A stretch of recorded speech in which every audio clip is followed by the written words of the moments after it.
NBA Most Valuable Player Award, Dirk Nowitzki. How did Dirk Nowitzki and the Dallas Mavericks pull off one of the most unexpected championship runs in NBA history? In 2011, the Mavs shocked the world, taking down a bunch of basketball giants to claim the title. Before the season started, no one really thought the Mavs had a shot. With Dirk getting older, Jason Terry looking more and more like a silver fox, and Jason Kidd still hanging around, it seemed like their time had passed. But, like a true underdog story, Dirk emerged as the hero, leading his team to victory against all odds. Before the 2010 to 2011 season even tipped off, Jason Terry made a bold move. He tattooed a Larry O'Brien trophy on his arm, a brazen declaration that had everyone questioning his sanity. Was he delusional? The Mavs were a team on the brink. They faced a brutal schedule, a history of playoff heartbreak, and an aging roster. Dirk Nowitzki, their aging superstar, was 32. Jason Terry was 33 and showing his age. Shawn Marion was 32 and past his prime. Tyson Chandler was injury-prone, and 38-year-old Jason Kidd was clinging to his career. It seemed like a recipe for disaster. In the three-point era, only 5 teams had snagged titles with just one All-Star, and 2 of those, the 98 Bulls and 95 Rockets, had powerhouse sidekicks, like Scottie Pippen and Clyde Drexler. The Mavericks? They didn't even have a close second star, not by any stretch. Calling it a star-by-committee approach would be a stretch, with their roster hardly looking like championship material. Before the season kicked off, Vegas had the Mavs behind 6 other teams in the title odds, making them a long shot in just about everyone's eyes. Despite being the underdog, Dallas stormed into the season, starting 24-5 in their first 29 games, on track for a whopping 67 wins, which would tie their franchise best. They had the NBA's top record, but then disaster struck. Dirk went down with a knee injury, sidelining him for the next 9 games. Without their MVP, Dallas lost 7 of those 9, proving they'd be a lottery team without him. Just when it couldn't get worse, Caron Butler, their second leading scorer, tore a knee tendon, ending his season. Losing Butler left even the most die-hard Mavs fans wondering if their title hopes had just slipped away. Then, everything changed. Dirk's return ignited a fire under the Mavs, sparking an electrifying 10-game win streak and an incredible run where they took 19 of their next 21 games. They closed the season with a strong 57-25 record. Solid, but not jaw-dropping. Sure, they cleared their preseason over-under line by 7.5 wins, but they still ranked only 5th overall. With the league's 8th best offense and 7th best defense, they looked like a playoff lock, yet didn't scream title contender. When playoff time came, most analysts had them down for a first-round exit against the Trailblazers. About the Dallas Mavericks, are they too old? Are they tough enough? Will they have another early season bow out in the playoffs? Does Dirk Nowitzki get enough support from a consistent second scorer?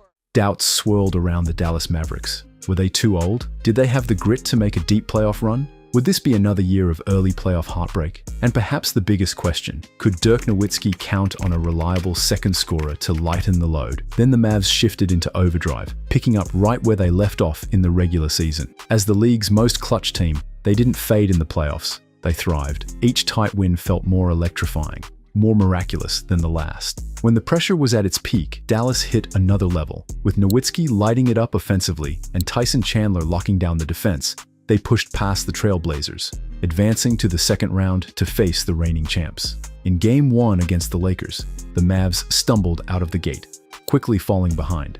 But in true Dallas fashion, they erased a 16-point deficit in the third quarter. Despite Kobe's scorching 36-point performance, the Mavs bench exploded, outscoring the Lakers' reserves 40-25, clinching a 96-94 victory. That's it. The Dallas Mavericks have defeated the Los Angeles Lakers in Game 2, Dallas shifted gears, taking control in the second half and carrying a commanding 2-0 lead back home. Game 3 looked dicey, with the Mavs trailing deep into the second half, until they unleashed a furious 17-5 run to seal the win.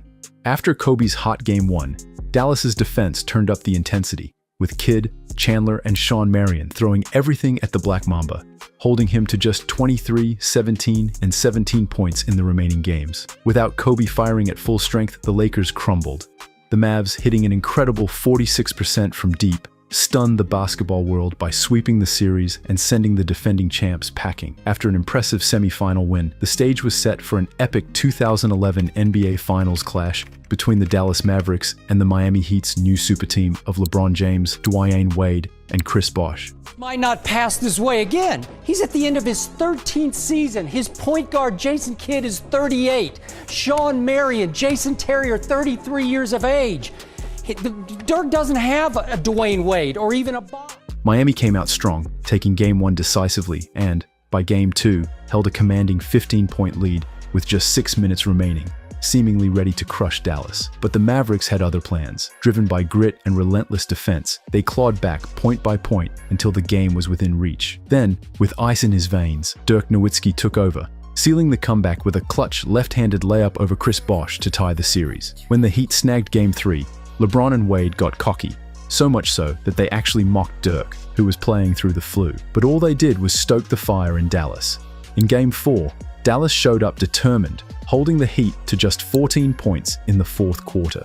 Tyson Chandler anchored the defense, while Jason Kidd and Sean Marion relentlessly pressured Miami on the perimeter. LeBron was locked out of his rhythm, forced into tough jumpers that just wouldn't drop. By the end, he had only 8 points in Game 4 and barely a presence in the clutch of Game 5. In Game 6, Dirk started cold, missing shots he'd normally drain. But Jason Terry and JJ Barea stepped up, with Barea slicing through Miami's defense like it was nothing. Then, with the game in the balance, Dirk finally came alive, scoring 10 of his 21 points in the final 7 minutes to seal the victory and the franchise's first championship. That playoff run from Dirk was pure magic, averaging 27.7 points, 8.1 rebounds, and showing insane shooting efficiency. In crunch time, he couldn't miss, putting up a surreal 77% true shooting percentage in clutch moments. Thanks for watching this deep dive into one of the NBA's most unforgettable underdog stories, the 2011 Dallas Mavericks. From Dirk's legendary clutch moments to the team's relentless grit and chemistry, the Mavs' journey proves that heart and teamwork can topple even the most star-studded lineups. Do you think the 2011 Mavs were the ultimate underdogs, or was their game plan just that revolutionary? If you loved this breakdown, hit that subscribe button so you won't miss more iconic NBA moments and stories. And don't forget to leave a comment below. What was your favorite moment from the Mavs championship run? Let's talk about it.